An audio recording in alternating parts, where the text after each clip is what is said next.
สวัสดีครับสวัสดีพี่น้องปองปายสู้ขู่ทุกคนมาได้พี่น้องวันนี้มากินตำมะละกอพี่น้องตำมะฮุงบานเฮาแล้วครับกับผักแกมลายยางครับมาพี่น้องมาบ่ต้องรอดูครับถือนะครับ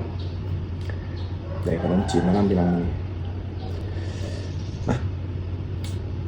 กินกับผักกันจองครับ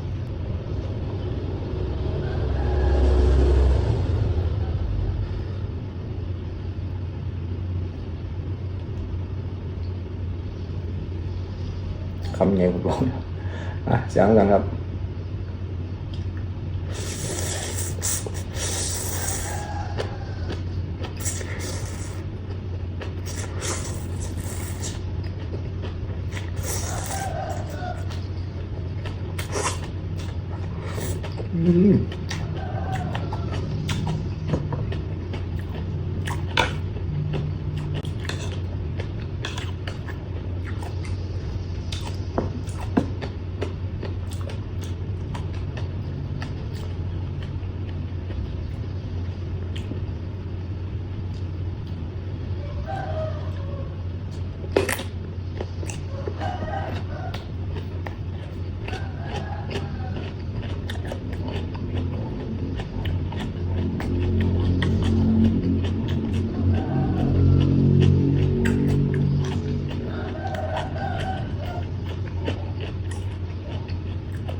นัวพี่น้อง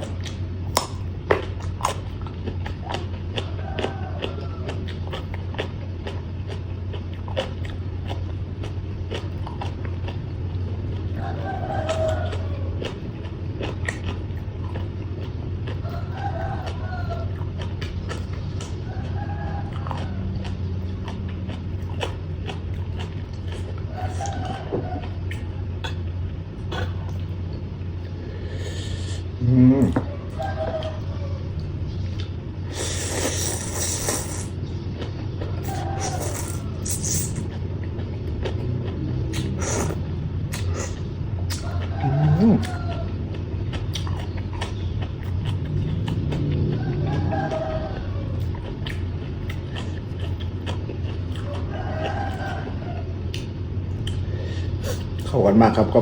แลดิบส้มตำมะฮุง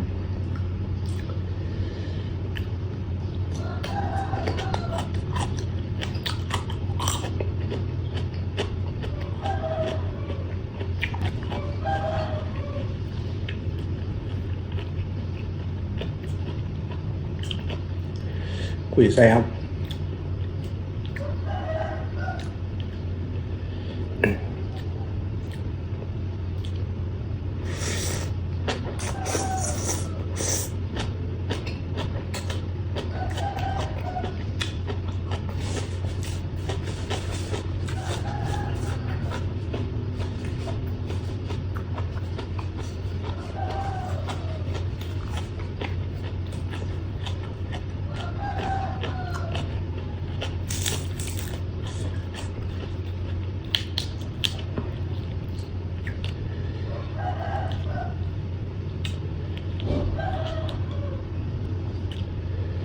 คุยแห้งเลยพี่น้องเพชร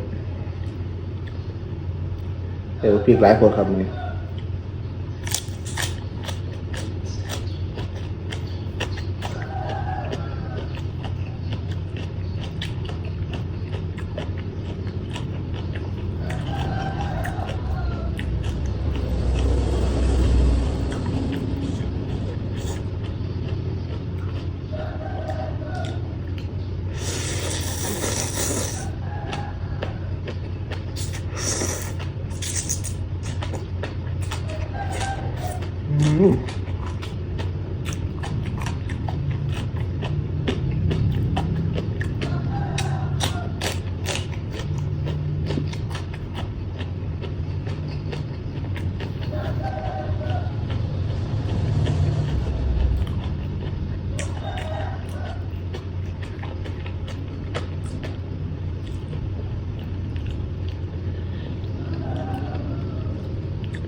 พอกันไหมคลิปหน้าครับสำหรับมื้อนี้ก็